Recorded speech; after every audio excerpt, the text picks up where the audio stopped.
You know, every single month, there's this incredible, coordinated performance that takes place inside the body.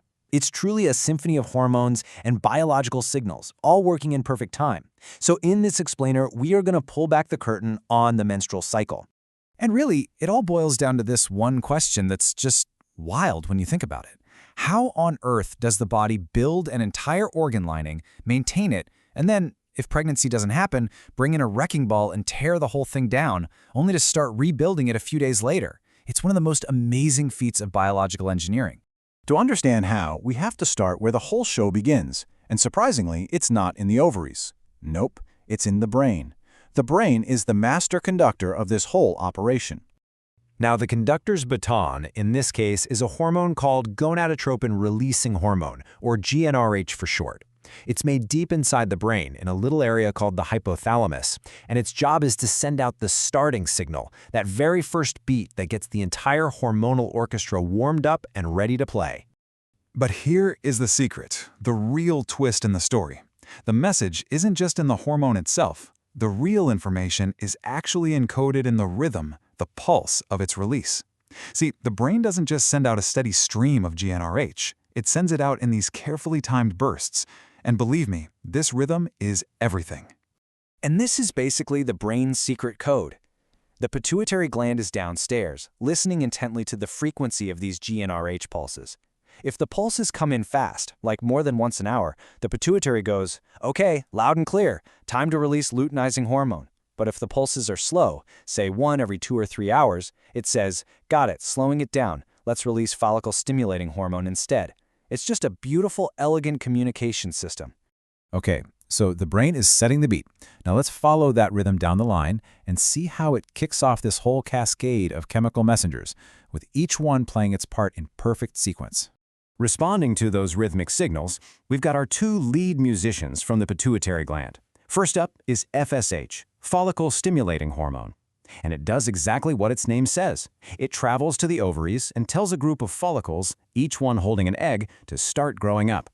Then you have LH, luteinizing hormone, whose big, dramatic job is to signal the one most mature follicle that it's showtime, time to release its egg. So this whole hormonal relay race plays out over about 28 days. In the first half, what we call the follicular phase, those slower GnRH pulses are telling the pituitary to make FSH. As the follicles grow, they start producing estrogen.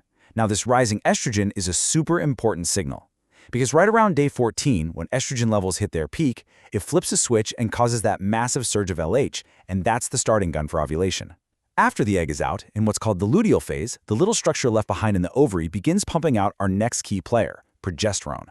Let's just stop and appreciate that LH surge for a minute. It is, without a doubt, the dramatic climax of the entire cycle.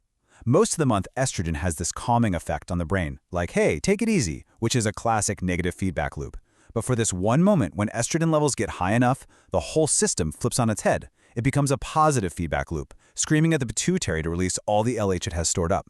And this massive surge is the one single event that triggers ovulation, usually within about a day and a half. Pretty incredible, right? Okay, so the brain has sent its signals, the ovaries have responded. Now let's follow those hormones down to the main stage, the uterus, where the cycle's most ambitious construction project gets underway. And this is the endometrium, the inner lining of the uterus. The best way to think about it is like a nursery, being meticulously prepared for a potential arrival. First, estrogen from those growing follicles tells the lining to get thicker, to build up its layers.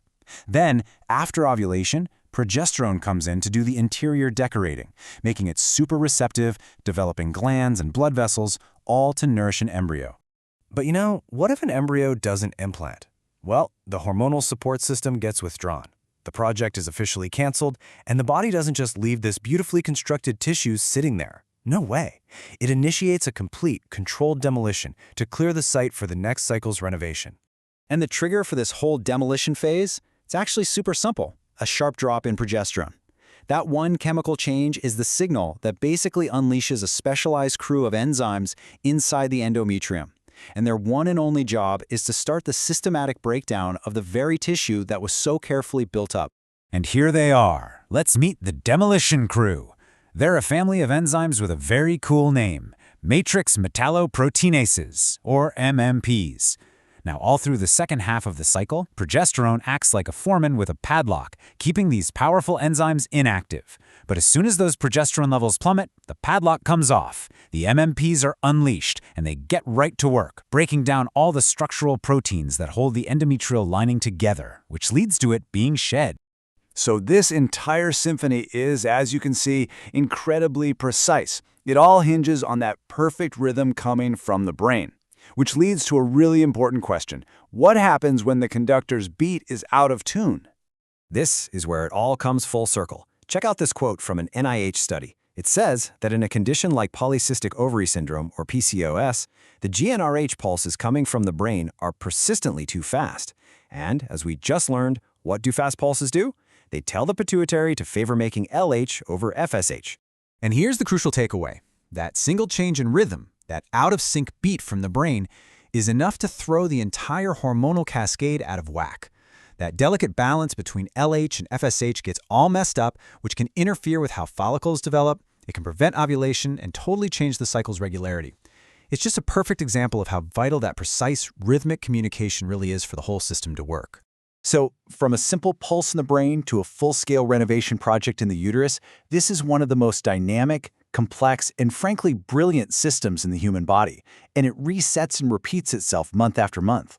It just makes you wonder, doesn't it? What other incredible symphonies are quietly at work inside us at this very moment?